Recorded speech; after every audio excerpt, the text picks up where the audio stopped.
A gente está acostumado à ideia de inferno no contexto especificamente cristão, principalmente, mas também judaico-cristão.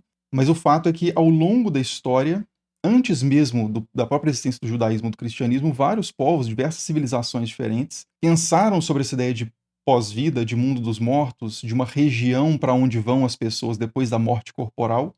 E alguns desses povos registraram isso por escrito. Então, a gente consegue, fazendo uma pesquisa histórica, saber o que as primeiras civilizações, e algumas depois delas, mas anteriores à Bíblia, ou contemporâneas pelo menos à Bíblia, pensavam sobre esse mesmo tema, e consegue identificar alguns pontos em que essas culturas se aproximam e que pontos que elas se distanciam. Então aqui, nesse momento, eu queria pegar alguns exemplos para a gente ver essas diferentes ideias de inferno e também considerar quais são os temas mais recorrentes, né? Só que antes de começar, eu aproveito para agradecer a Insider, né, que está apoiando esse vídeo. Vocês já conhecem a Insider, que acompanha o canal aqui. Já tem mais de 2 anos que eu falo da Insider e continuo usando só Insider desde então. A Insider faz roupas extremamente práticas, né, confortáveis, muito confortáveis mesmo, para quem se interessa assim por um vestuário mais básico e bem feito, né? Eu recomendo fortemente a Insider.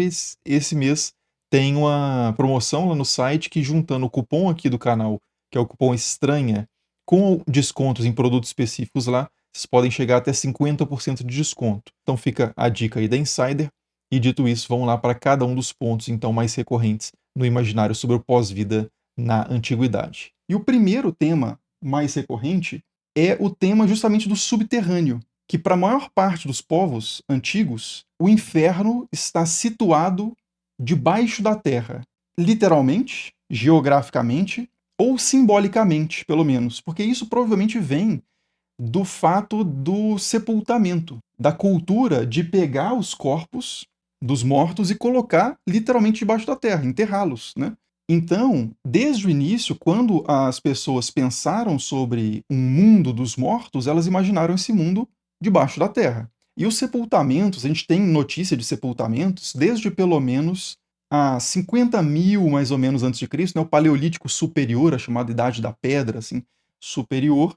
Só que a gente não tem registros escritos dessa época, então a gente tem que fazer meio que inferências, né, cogitações assim mais especulativas sobre o que esses povos pensavam. O que a gente tem de concreto é que muitas pessoas nesse período, assim, 50.000 anos antes do presente, mais ou menos, já enterravam mortos, e não apenas por um efeito prático, de, por exemplo, impedir o cheiro daquele cadáver em decomposição de atrair predadores ou de ser um incômodo para a comunidade. Eles faziam isso com algum propósito simbólico, porque a gente sabe que muitos, materialmente pela arqueologia, né, a gente sabe que muitos sepultamentos foram feitos com objetos muito preciosos das pessoas colocados ali com elas, ou talvez, não necessariamente da pessoa, mas algum objeto que se acreditava que fosse ter um efeito positivo para aquela pessoa era colocado junto com ela, algo que dava muito trabalho, né, uma ferramenta muito útil que serviria bem aos vivos, era colocada debaixo da terra enterrada, inutilizada. Então só pode ter algum tipo de explicação para além da materialidade, né, para além do pensamento prático, né, direto, concreto, para essa prática. Então, colocar pessoas também em posições específicas, colocar pessoas com algum tipo de elaboração estética, por exemplo, pintando os ossos com ocre, ou fazendo colocando roupas cerimoniais naquela pessoa para o sepultamento, e por aí vai. Então a gente já tem essa pista muito antiga de que, de alguma forma, as pessoas pensavam sobre um pós-vida associado ali a práticas que aconteciam debaixo da terra, no caso da sepultura, né? Só que isso vai sendo elaborado simbolicamente de forma diferente por diferentes civilizações, e a gente tem, avançando bastante no tempo, né, o caso dos egípcios, que são um povo que a gente sabe que imaginava o mundo dos mortos debaixo da terra. E um exemplo disso é o percurso da barca solar. Então a gente tem muito essa representação entre os egípcios de uma barca que leva o Deus Sol, aqui no caso representado como um carneiro, né, com o disco solar em cima da cabeça aqui, e ele está sendo transportado nas chamadas 12 horas noturnas, porque o Sol, o dia tem 24 horas, isso completa um ciclo do Sol. Se você está na Terra observando, né, então em termos relativos, o Sol se mexe no céu e desaparece no horizonte, né? Ele nasce no leste e se põe no oeste, nas 12 horas diurnas. Nas 12 horas noturnas, para onde que ele vai? Então os egípcios tinham escreveram muitos livros, né, produziram muitas imagens sobre isso, sobre as 12 horas noturnas do Sol. Tem um livro dos Portões, que trata desse assunto. Tem o livro do Amduat, o livro do submundo, que também trata desse assunto. E ele traz ali, claro, de forma muito simbólica, né, codificada, algumas ideias sobre o que acontece com o Sol no período em que ele está morto, entre aspas. O Sol morre no oeste. Não por acaso os egípcios enterravam os seus mortos em cidades, né, necrópolis, cemitérios gigantescos que eram colocados no oeste, onde o Sol morre também, na esperança de se conectar de alguma forma com essa narrativa mítica, com esse arquétipo, né, esse exemplo, esse modelo que o Deus Sol disponibilizava. Então você se identificava com o Sol no sentido de que você também nasceu, você também cresceu, você também vai envelhecer e morrer, mas você também vai superar essa transição nas trevas. Você não vai perecer para sempre. Você vai, de alguma forma, voltar à luz. Não necessariamente uma ressurreição propriamente, mas de alguma forma você vai ter uma segunda vida, uma continuidade no além, né, da sua existência. Então, quando a gente vai para esse imaginário egípcio, em que o Sol acessa o mundo dos mortos pelo oeste e depois fica debaixo da terra 12 horas, né, a gente vê já essa elaboração simbólica, cultural, que muito provavelmente está associada a essa prática do sepultamento também, dos corpos que são fisicamente colocados debaixo da terra. Outro exemplo de imaginação do Sol, ou melhor, imaginação do mundo dos mortos debaixo da terra, aparece nos mitos gregos. Então, por exemplo, na Teogonia, que é um texto entre o oitavo e sétimo século antes de Cristo, existe tem um trecho ali em que o Hesíodo, né, o autor do texto, diz que por 9 noites e dias uma bigorna de bronze poderia cair do céu e no 10º dia chegaria à terra. Por 9 noites e dias uma bigorna de bronze poderia cair da terra e no 10º dia chegaria ao Tártaro. Então a gente tem 3 ambientes aqui, né? A gente tem o céu, a gente tem a terra e a gente tem o Tártaro. O Tártaro ele faz parte do Hades, que é o mundo dos mortos, de forma mais geral. Mas o Tártaro é onde acontecem castigos específicos. A gente vai falar sobre isso mais para frente. Mas por enquanto o que importa é o seguinte, que o Hesíodo ele descreve então a distância do céu em relação à Terra como sendo o tempo que uma bigorna demoraria para cair de um ponto a outro seria 10 dias, então assim, muito longe, né? E a mesma distância é da Terra até o Tártaro. Então, se o céu está muito acima de nós, 10 dias de viagem de uma bigorna de bronze, é a medida que o Hesíodo usa, o Tártaro, onde os mortos excepcionalmente ruins são punidos, está 10 dias de viagem de uma bigorna de bronze para baixo de nós. Então também essa imaginação do mundo dos mortos como o subterrâneo, né? Então essa é a primeira característica que a gente poderia dizer que é recorrente nas imaginações, nas reflexões, nas elaborações culturais, simbólicas, religiosas, teológicas sobre a região dos mortos. A própria palavra inferno, diga-se de passagem, vem do latim inferus, que significa das regiões inferiores, né? A relação com inferior aí, com infra, né? Tá bem clara na palavra. Então, inferno é aquilo que está debaixo. Então tem essa, de novo, isso pode ser no sentido figurado ou no sentido literal. E aí a gente passa por uma segunda característica que é muito recorrente na imaginação sobre o mundo dos mortos, que é a ideia de uma continuidade da existência, mas uma continuidade modificada, muitas vezes espectral. Como assim? Que muitas vezes as pessoas, então, segundo essa concepção muito difundida por várias culturas, as pessoas morrem corporalmente, você vê o corpo morto da pessoa, o corpo, inclusive, se decompõe, mas você continua tendo a possibilidade de conviver com aquela pessoa. Porque, de alguma forma, isso varia muito de cultura para cultura, mas de alguma forma, ela permanece e ainda pode interagir com os vivos. Melhor ainda, em muitos casos ela deve interagir com os vivos ou os vivos devem interagir com ela. Tem esse dever. E um exemplo disso a gente encontra no extrato mais antigo das religiões gregas e romanas, que o Fustel de Coulanges, né, que esse autor trata nas primeiras partes aqui do Cidade Antiga, em que ele diz o seguinte, ou melhor, Ele traz um texto, uma fonte primária aqui, de Porfírio, que diz o seguinte: acredita-se que se não tivermos qualquer atenção com os espíritos mortos e se descurarmos seu culto, né, se não fizermos seu culto adequadamente, eles nos farão mal, e que, ao contrário, nos farão o bem se os tornarmos propícios por meio de nossas oferendas. Então aqui a gente tem várias ideias, né? A primeira é de que os mortos devem ser cultuados. Se esse culto não for bem feito ou não acontecer, simplesmente, os mortos podem fazer mal aos vivos. E caso o culto seja bem feito, da forma adequada, né, ritualizada, conforme os costumes tradicionais, então os mortos podem fazer bem aos vivos por meio dessas oferendas, né? Então também tem essa ideia de que os mortos continuam recebendo oferendas. Muitas vezes essas oferendas são comida e bebida. É muito comum imaginar que também que as pessoas nesse mundo dos mortos, meio apagado, sombrio, trevoso, espectral, continuem precisando se alimentar e beber de alguma forma. Então é muito comum em várias culturas deixar no sepultamento, junto ao sepultamento, a lápide da pessoa, onde ela está, os restos materiais dela estão depositados, você deixa ali comida, bebida, principalmente coisas da melhor qualidade para honrar aquela pessoa também e garantir a vitalidade dela nesse ambiente muito incerto, muito sombrio, que é o mundo dos mortos. Então isso a gente encontra muito nas religiões também, no extrato mais antigo, principalmente das religiões gregas e romanas.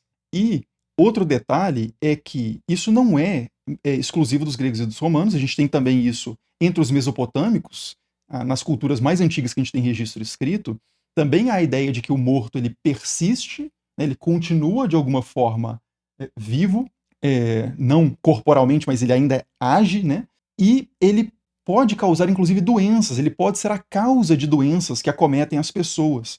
Então um exemplo disso a gente encontra aqui, no começo eram os deuses do Jean Boterreau, ele diz o seguinte, ou melhor, de novo, a fonte primária aqui, que é um tratado médico mesopotâmico, diz: se o paciente é tomado ao longo do tempo por uma dor que não cede durante o dia, trata-se da intervenção de um fantasma, que é a causa.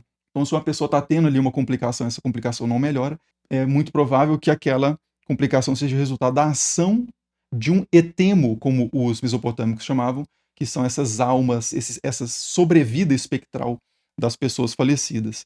E aí ele continua, né, o texto continua. Quando o exorcista tiver feito o seu ofício, então tem um profissional responsável por identificar essa causa e tratar essa causa por meio de ritos. Caso isso não funcione, aí sim, o médico, né, você, o texto é direcionado para os médicos, você, médico, massageará o doente com um unguento, né, uma pomada, composta como se segue. E aí vem a receita da pomada.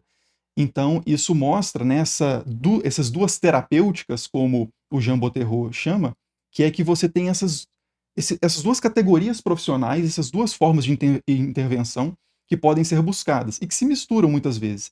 Mas uma delas trata essa relação com os mortos e com os deuses, de forma que você, se corrigindo com os mortos ou se corrigindo com os deuses, você resolve as suas moléstias físicas, ou, caso isso não funcione, você usa métodos também mais naturalistas, por assim dizer, né? Como aplicando medicação, fazendo algum tipo de intervenção cirúrgica ou alguma coisa parecida. Então, os mortos para essas populações, eles são vistos como persistências pessoais, né? São pessoas que continuam tendo a sua individualidade e persistem, e são persistências que podem ser positivas ou negativas.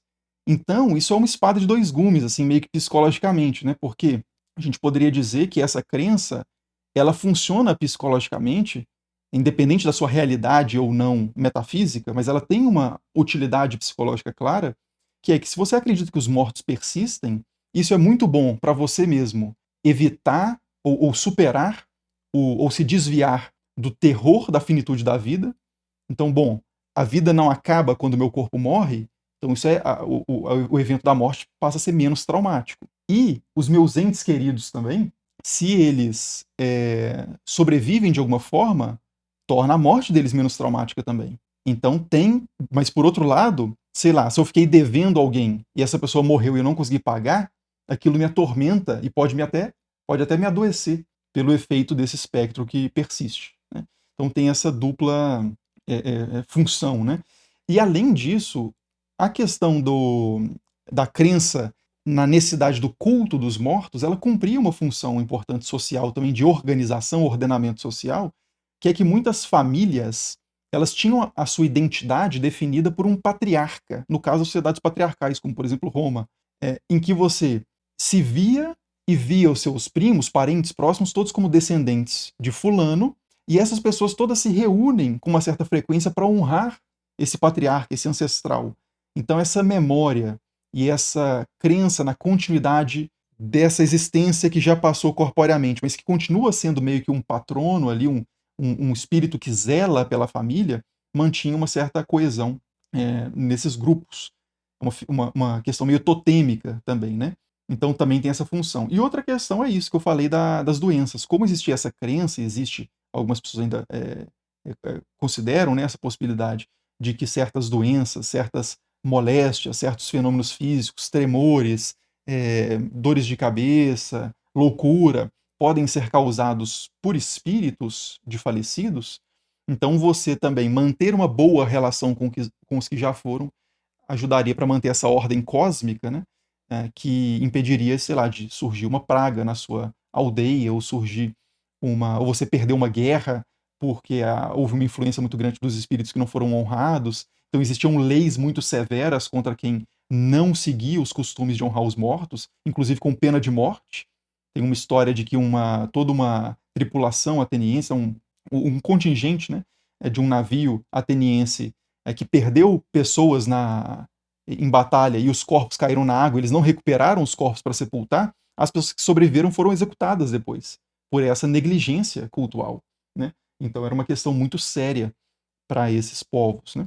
Beleza, então, primeiro ponto, o inferno geralmente é subterrâneo. Segundo ponto, o inferno geralmente é um lugar que concentra as pessoas ainda existindo de alguma forma. Importante ressaltar, né? Eu não fiz isso ainda, mas acho que já está claro, mas só para reforçar.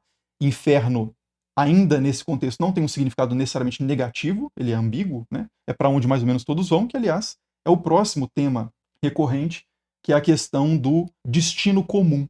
Para muitos povos antigos, o inferno, ou esse mundo dos mortos subterrâneo, é para onde todas as pessoas vão, independente de serem bons ou ruins, justos ou injustos, piedosos ou impiedosos. Às vezes, em algumas configurações de alguns povos, as pessoas que tiveram uma vida mais injusta ou tinham um certo status social mais elevado podem receber um tratamento diferenciado. Mas muitas vezes também, na Mesopotâmia, por exemplo, os reis deixavam as suas coroas empilhadas, não estavam com a coroa mais na cabeça, e conviviam com pessoas que foram punidas pelos deuses.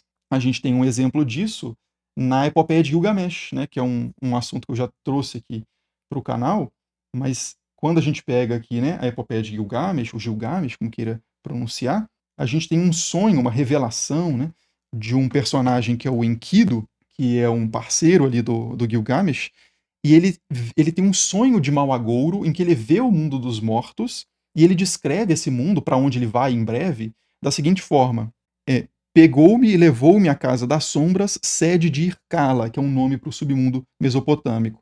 A casa onde quem entra não sai, a jornada da rota sem volta, a casa dos moradores privados de luz, em que pó é seu sustento, barro seu manjar, né? Então eles comem pó e barro, está muito relacionado ao imaginário da própria sepultura mesmo, na pessoa que está enterrada. Seus trajes, como pássaros, vestimentas de pena, luz não podem ver, em escuridão habitam. Sobre a porta e o ferrolho, camadas de pó, sobre a casa do pó, silêncio se derrama. Então, essa imagem ela é uma inversão, basicamente, do que a gente vê em vida. Se na vida há atividade, na morte, inatividade. Se na vida há luz, na morte, escuridão. Se na vida há prazeres, delícias, comida e bebida que traz satisfação, na morte, escassez, pó, barro, né? E por aí vai. E mais, o texto continua. Na casa do pó em que eu entrei, reparei empilhadas as coroas. Sentavam-se os reis, coroas que desde muitos dias controlavam a terra. A mesa de. Então, aqui, uma interpretação possível, né, que o próprio tradutor aqui segue, Jacinto Lins Brandão, é de que os reis deixaram essas coroas empilhadas, né? Não são mais reis no mundo dos mortos, e lá eles servem os deuses. A mesa de Anu e Enlil serviam carne assada, cozidos serviam, água fresca dos odres vertiam. Então, no mundo dos mortos, eles continuam servindo os deuses e serão servidos pelos vivos, que vão deixar oferendas, né? E aí, continuando, na casa do pó em que eu entrei, sentava-se o hierofante e o celebrante, sentava-se o oficiante, o exorcista, sentava-se o sacerdote dos grandes deuses, etc e tal. Então tá todo mundo lá, né? Figuras são célebres, exaltadas, né? Os sacerdotes, esses exorcistas que cuidavam da saúde das pessoas por meio de intervenções rituais, e o próprio Enkidu, que é um personagem que é punido pelos deuses, que é morto, é castigado pelos próprios deuses por ter violado a ordem cósmica antes, no texto, matando um guardião que era muito querido por um deus, ele também está lá nesse mesmo espaço, né? Então a gente tem essa ideia de um só lugar, um espaço comum em que não há distinção de classe nem de moral. Ainda que na Mesopotâmia, outros textos falem de distinções que permanecem. Mas aqui a gente tem um exemplo de que, para algumas pessoas, a morte era absolutamente equalizadora. Né? E essa é outra coisa que aparece muito também na Odisseia. Pegando outro texto grego muito conhecido, a história da viagem ali de Ulisses, ou Odisseu, no retorno da Guerra de Troia, ele também, o Ulisses, numa passagem muito interessante, ele vai até o mundo dos mortos, em vida. Por que ele faz isso? Para que ele faz isso? Porque ele quer consultar, ele está passando por uma série de tormentos ali, muitas aventuras que ele não gostaria de estar participando, muitos desafios, e ele suspeita que haja talvez algum deus esteja contra ele. Então ele quer consultar um sábio para investigar essa questão. Só que o sábio que ele quer consultar, que é o Tiresias, ele está morto. Como é que você consulta um sábio morto? Bom, você pode ir lá, né? Então ele vai até o mundo dos mortos, e quando ele chega lá, ele encontra Aquiles, que é o grande herói da Guerra de Troia, o protagonista, basicamente, das principais histórias da Ilíada, que está entre pessoas banais, né? E ele não está gostando da situação em que ele está. Quer ver? Deixa eu mostrar para vocês aqui, direto no livro, né? Direto na fonte. Quando isso é no 11º canto, né, da Odisseia, o Ulisses, depois de com preces ter suplicado as raças dos mortos, tomando as ovelhas, degolei-as por cima da vala e o negro sangue turvo correu. Ele faz um sacrifício para entrar no mundo dos mortos e chamar ali as almas, né? Degolei-as por cima da vala e o sangue negro turvo correu. E vieram do Érebo, né, da escuridão, das trevas, as almas dos mortos que partiram, noivas e rapazes que nunca casaram e cansados anciãos, então jovens e velhos, né? Virgens cujo coração conheceram um desgosto recente, e muitos também feridos por lanças de bronze, varões tombados em combate com armaduras ensanguentadas. Então, vários tipos de pessoas, né? Você tem anciãos, você tem pessoas mais jovens, tem virgens, tem guerreiros, e todos vinham para a vala de todas as direções, com alarido sobrenatural, e o pavor, o pálido terror me dominou. Então a primeira visão que ele tem é essa, de quando ele faz um sacrifício, quando ele faz o sangue, né, e o sangue representa vitalidade. Quando o sangue é derramado ali no submundo, onde não há vitalidade, todo mundo meio que vampiricamente, né, quer se aproximar, quer se achegar àquele sangue. É como se eles estivessem sedentos, né, necessitados. E aí, mais para frente, quando ele está conversando com Ulisses, ele conforta com Aquiles, né, melhor dizendo, ele conforta o Aquiles, tentando falar para ele que ele é um grande herói, que ele é celebrado na Terra, e o Aquiles diz o seguinte, né, não tentes reconciliar-me com a morte, ó glorioso Ulisses, eu preferiria estar na Terra como servo de outro, até de homem sem terra e sem grande sustento, do que reinar aqui sobre os mortos. Então é melhor ser pobre na terra do que um rei no mundo dos mortos. Mas fala-me agora, enfim, aí ele continua a conversa, né? Mas a parte que importa mais para nós é essa, de que Aquiles, um grande herói, está lá junto com várias pessoas que não são notórias, não são pessoas de fama, não são pessoas honradas, mas estão todos juntos e ninguém gostando do que está acontecendo. Estão sedentos por vitalidade, todos eles, babando assim no sangue das vítimas sacrificiais que é derramado ali no Hades, né? Só que, apesar dessa aparente equalização total, existem exceções, porque na própria Odisseia a gente encontra também pessoas que vão para um destino diferente, que é os chamados Campos Elíseos. Então, Menelau, por exemplo, vai para esses Campos Elíseos, né? Diz: para os Campos Elíseos, nos confins da terra, os imortais te levarão para lá onde vive o loiro Radamanto, que é também um escolhido de Zeus, é um filho de Zeus, que se torna um juiz no mundo dos mortos, e a vida para os homens é da maior suavidade. Não há neve, não há nem grandes tempestades, nem sequer chuva, mas o oceano faz soprar as brisas do zéfiro guinchante para trazer aos homens o deleite da frescura. Então, o lugar descrito como um ambiente agradável, né, para onde vão pessoas excepcionalmente favorecidas pelos deuses, como é o caso de Menelau, mas são absolutamente excepcionais, né? E também a gente tem o contrário, que são as pessoas excepcionalmente detestadas pelos deuses, sobretudo Zeus, que é o chamado Tártaro, né? Então, lá, algumas figuras, como por exemplo Tício, Tântalo e Sísifo, que são todos mortais, né? Eles estão condenados a suplícios eternos. Então, o Tântalo, por exemplo, o castigo dele é o seguinte, né? Ele é condenado a ficar de pé em um lago, a água chega até o queixo, ele está cheio de sede, mas ele não consegue beber, porque toda hora que ele abaixa para beber água, inclina para beber água, a água é sugada e desaparece, né, debaixo do chão. Algum deus tudo secava. Também ele está sedento e querendo comer ali de árvores frondosas, belas, estão ao lado dele, de muitas variedades, e quando ele estica o braço para colher alguma daquelas frutas, né, o vento sopra os galhos e ele não consegue se satisfazer.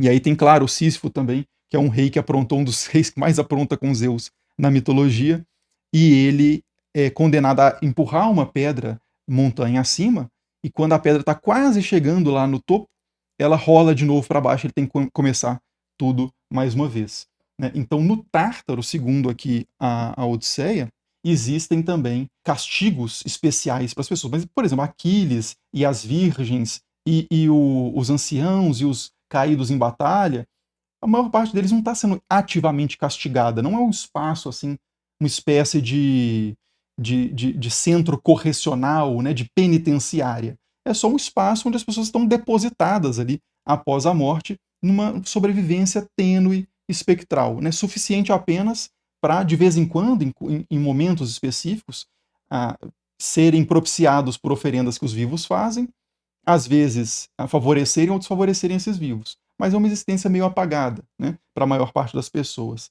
Então, é isso que a gente encontra ali na Odisseia, a questão do destino comum, e isso já nos leva para o próximo ponto, ao quarto ponto, que é muito recorrente na imaginação sobre o mundo dos mortos nas culturas antigas. Primeiro eu falei do aspecto subterrâneo, depois da questão da continuidade espectral, depois o destino comum e agora o sistema de justiça. Porque na Odisseia a gente já vê que algumas figuras são castigadas, mas eles não têm possibilidade de se redimir.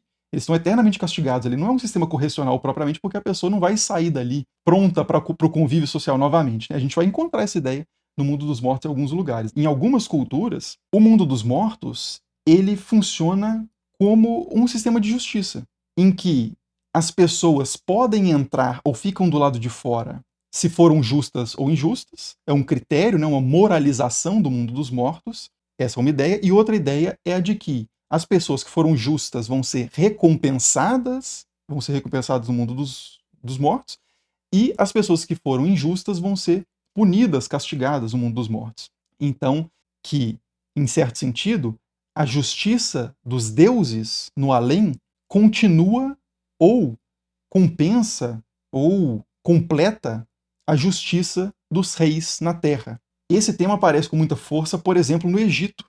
Voltando para o Egito, né, a gente tem a chamada o julgamento das almas, né, a pesagem do coração, em que, antes de mostrar esse texto aqui da confissão negativa, a gente tem aquela balança, Anubis, um deus que transporta os vivos para o mundo dos mortos, e é o deus dos cuidados funerários e tal. Ele tem uma cabeça de chacal, geralmente, e ele está checando uma balança onde de um lado está um coração, que representa a consciência, a memória, a identidade ali da pessoa, do falecido, e do outro lado da balança está uma pena, que representa Maat, né, que é uma personificação da justiça, da ordem, do equilíbrio, da verdade.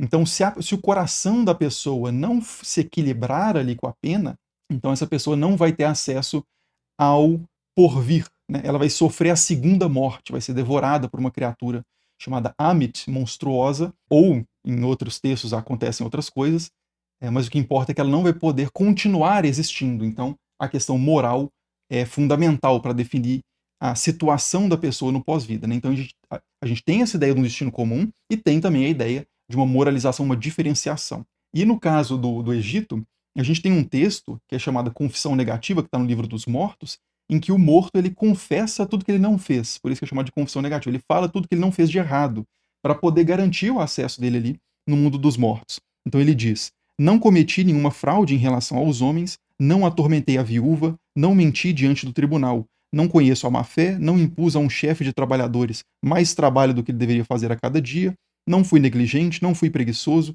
não cometi sacrilégio, não prejudiquei o escravo perante seu senhor, não fiz ninguém passar fome, não fiz chorar, não matei, não roubei tiras de tecido nem as provisões dos mortos. Aí, então, a questão de não descuidar do culto dos mortos, né? De fazer tudo funerário bonitinho para manter a ordem. Não usurpei a terra, não tirei o leite da boca dos bebês, não interrompi um canal e por aí vai. São várias e várias coisas que espera-se que as pessoas, esses mortos, não tenham feito para garantir o acesso deles à segunda vida. Né? Então, por mais que esse texto, haja um certo debate sobre se esse texto indica que os egípcios acreditavam que os injustos não tinham direito à segunda vida, ou se eles acreditavam que esse encantamento, que essas palavras que eu acabei de ler, poderiam ser eficazes, mesmo para o injusto conseguir acesso à segunda vida, né? Então, que você poderia usar esse texto para substituir a verdade e te favorecer na passagem, né? Um efeito mágico do texto, enfim, mas independente de qual interpretação a gente siga aqui, o que é fato é que se esse é o ideal oposto, essas coisas eles não gostariam que fossem feitas. Então é um texto muito interessante para a gente saber algo sobre as considerações morais ali, o que os egípcios consideravam moral e imoral. Mas então a gente tem esse acesso ao pós-vida que é moralmente condicionado e que tem um papel muito importante social também, que é duplo. O primeiro é o papel de dissuadir os injustos de cometerem injustiça. Porque se há uma crença de que, mesmo que eu roube, por exemplo, e não seja pego, lá no pós-vida eu vou pagar, isso pode servir para intimidar, para dissuadir a pessoa.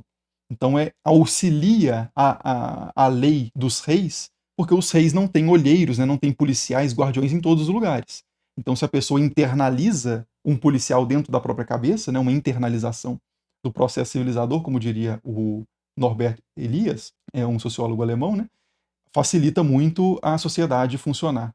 E outra questão é que, como a justiça humana, terrestre, terrena é falha, isso gera também um sentimento de impunidade, no sentido de que muitas pessoas que são justas acabam sofrendo e morrem sem recompensa nenhuma, e muitas pessoas que são injustas prosperam e morrem também com toda a sua, sem perder nada em termos de patrimônio, de honra indevida, né, e coisas do tipo.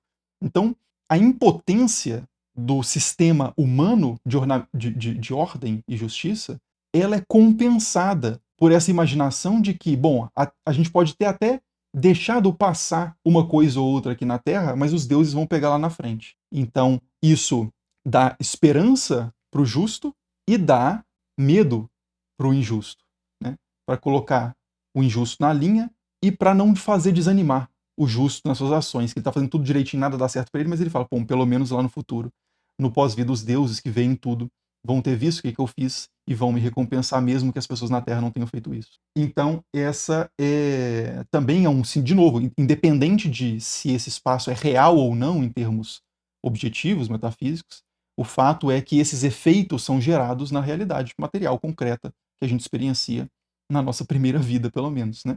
Ou, sei lá, essa vida que a gente vive. E outro exemplo disso, ainda no Egito, é um livro muito interessante, que é o chamado Livro dos Portões, né? Que eu já mencionei, ou melhor, o Anduat. Eu vou mostrar uma cena do Livro dos Portões, que é essa aqui primeiro, que está numa parede, né, de uma sepultura egípcia, de uma tumba, e aqui a gente tem essa serpente bem longa, que vocês podem ver aqui, e ela está lançando fogo, cuspindo fogo, em uma série de pessoas que estão com os braços atados, né? Aqui também. Então, esses são os inimigos de Osíris, né, os traidores do deus que representa o faraó morto, e o faraó vivo, que é representado por Horus, né, o filho de Osíris, ele vinga o seu pai. Então todos aqueles que ofenderam o rei vão ser punidos pelo próximo rei. Mesmo que eles tenham conseguido, por exemplo, matar um rei, o rei que sucede o rei falecido vai vingar o seu pai. Né? E isso está representado nesse mito, de novo, é um arquétipo, né? Um modelo, um exemplo, que todo faraó que morre é Osíris, todo faraó que sobe ao poder é Horus. Então, por mais que as pessoas troquem o cargo e a identidade da coisa, né? E os símbolos em volta daquilo permanecem. Então a gente tem essa imagem e ela vem acompanhada de um texto que é o seguinte, no Amduat, né? Esse aqui é outro texto que parece muito com o Livro dos Portões, ele tem imagens também como essa que eu mostrei, de por volta de 1500 a.C., e ele diz o seguinte, diz Horus, né? Então o faraó recém-empossado, meu pai, tendo estado uma vez desamparado, feriu vocês, cortou seus corpos, cortou em pedaços seus espíritos e suas almas, espalhou em pedaços suas sombras e cortou em pedaços suas cabeças. Nunca mais existireis, sereis derrubados e lançados de cabeça nas covas de fogo, e delas não escapareis. E vós não sereis capazes de fugir das chamas que estão na serpente, que é a que eu acabei de mostrar representada ali. O fogo vos corta de tal maneira que nunca mais vereis aqueles que estão vivendo sobre a terra. Então aqui a segunda morte acontece, né? Aquela continuidade do pós-vida não acontece para essas pessoas que foram punidas por esse crime de atentar contra o rei. Seja um atentado de fato, uma espécie de tentativa de tomada de poder, seja uma questão mais trivial, do tipo desobedecer à lei do rei, que também é um crime contra o rei. Então, se você roubar na propriedade do rei, que é todo o reino, você está desobedecendo o rei, é um crime contra ele, né? E na história, para quem não conhece, Osíris, ele é despedaçado por um irmão seu que busca tomar o poder, que é Set, e então o que a gente vê no texto é uma inversão disso. Então, justamente uma vingança. Osíris, que é o dilacerado, né? O esquartejado, ele vai fazer isso, ele vai esquartejar todos os seus inimigos, todos aqueles que atentarem contra ele. Então, a gente tem essa ideia do mundo dos mortos, do além, do pós-vida, com uma possibilidade de vingança, de compensação da injustiça na Terra. Então, o pós-vida como um sistema de justiça. Né? E não por acaso ele vai ser comparado frequentemente também, até na Bíblia, depois a gente vai falar disso, com uma prisão, com um cárcere, onde as pessoas estão acorrentadas e por aí vai. Né? A analogia, não só então do submundo com a sepultura, mas também com o sistema legal e o sistema penal, principalmente. Né? E o espaço penal, a colônia penal. E aí, a última característica recorrente, então a gente já falou do caráter subterrâneo, da continuidade espectral, do destino comum e do sistema de justiça. E a quinta, a gente poderia pegar várias, né, mas a gente tem que parar em algum ponto aqui. A quinta que eu separei foi a questão do ceticismo, que a gente já encontra em populações muito antigas sobre essa questão toda de pós-vida. Então, para algumas pessoas, funcionava, né, e pessoas acreditavam nisso. Para outras pessoas, não funcionava tanto, não trazia tanta esperança assim, não trazia tanto medo, talvez, e elas não levavam muito a sério essa questão de pós-vida no sentido tradicional, pelo menos. Então, a gente tem um texto, que também é um texto egípcio, do século 22, né? 22 para 21 antes de Cristo. Então, é um texto que ele está mais distante dos tempos de Jesus. Ele está mais distante no passado, né? Dos tempos de Jesus, do que a gente está dos tempos de Jesus para o nosso tempo. Então, realmente, um texto muito antigo. E ele é chamado de Canto do Arpista. E ele diz o seguinte: segue teu desejo enquanto existires. Põe mirra, né, perfumada em tua cabeça, veste linho fino, né, uma roupa boa, unta-te de azeites perfumados, dignos de um deus, pois quando chegar para ti aquele dia de luto, o morto não ouve as lamentações, o carpir não salva, né, o chorar pelo morto não salva homem algum do abismo. Então, aqui esse autor, né, que é chamado de arpista, ou tocador de harpa, alguém que está ali alegrando os banquetes, cantando nos banquetes, muitas vezes, ele diz: faz o que tu queres, né? Há de ser tudo da lei, basicamente. Viva, aproveite, porque depois, quando você estiver no mundo dos mortos, não tem nada muito lá que compensa, não, se é que esse é algum lugar. Esse não é o único texto egípcio que também questiona a ideia mais convencional de mundo dos mortos. Tem outro, que eu acabei não separando aqui, mas que é um escriba que está louvando a arte da escrita e o ofício do escriba, e ele diz que de nada vale uma mansão no oeste, né? O oeste é onde as pessoas são sepultadas, então de nada vale um grande túmulo, de nada vale sacerdotes funerários, porque os sacerdotes que fazem o seu culto mortuário vão morrer também, as pessoas que se lembram de você algum dia vão morrer também, os monumentos que construíram para vocês algum dia vão se arruinar também. Então, para ele, o que, que vale? Vale o que está escrito, os textos que foram produzidos, porque esses são copiados de geração em geração, lidos e internalizados pelas pessoas, de forma que você constrói o seu monumento funerário no coração das futuras gerações. Né? É uma ideia muito interessante e que a gente já encontra no Antigo Egito, questionando a forma de se imortalizar que os egípcios mais tradicionalmente tinham e defendendo o seu próprio métier, né? Afinal de contas, eles eram escribas e estavam louvando ali a sua própria arte, o seu próprio ofício. Outro exemplo, para finalizar essa parte, né, do ceticismo, é um autor um pouco bem posterior aos tempos ali do Canto do Arpista, por exemplo, mas ainda anterior a Cristo, que é Lucrécio, um poeta que escreve sobre a natureza das coisas, né, o De Rerum Natura, e o Lucrécio ele tem também um questionamento sobre os infernos convencionais gregos, que ele pensa como realidades muito mais interiores, na verdade. Né? Então, pegando direto no texto aqui, a gente tem aqui sobre a natureza das coisas, do Lucrécio. Né? Da mesma forma, certamente todos os castigos que a tradição situa nas profundezas do Aqueronte, né? O Aqueronte é o grande rio ali do mundo dos mortos, onde está o barqueiro, o Caronte, transportando as pessoas para o mundo dos mortos. Então, os castigos que são situados geralmente nas profundezas pela crença tradicional, sejam eles quais forem, é em nossa vida que os encontramos. Não existe, como diz a fábula, o infeliz Tântalo, temendo permanentemente o enorme rochedo suspenso sobre a sua cabeça. Porque outra pena de Tântalo, né, que é aquele cara que não consegue beber água porque ela foge, não consegue pegar as frutas porque elas fogem também. Também tem outra tradição que se combina com essa ideia do Tântalo atormentado, que é que um grande rochedo ficaria em cima da cabeça dele, quase caindo o tempo inteiro. E ele fica o tempo inteiro com medo daquele rochedo cair. Né? Então é a isso que o Lucrécio está fazendo referência. E aí ele continua. Não existe, como diz a fábula, o infeliz Tântalo temendo permanentemente o enorme rochedo suspenso sobre sua cabeça e paralisado por um terror sem objeto, mas é mais o temor inútil dos deuses que atormenta a vida dos mortais, e o medo dos golpes cujo destino ameaça cada um de nós. Então a interpretação que ele faz desse mito antigo de Tântalo atormentado é que, na verdade, as pessoas que têm medo desse tipo de castigo é que estão sofrendo como Tântalo, em vida. Né? E ele continua, ele faz um paralelo também com Cício, um paralelo com Tício e com as figuras atormentadas que a gente encontra na Odisseia em outros textos clássicos ali, gregos e romanos. Então, um autor antes de Cristo também que expressa uma outra interpretação da ideia de inferno. Né? Então, a gente tem, resumindo, uma variedade muito grande de elaborações sobre o que acontece com os mortos depois que o corpo deles pelo menos morre.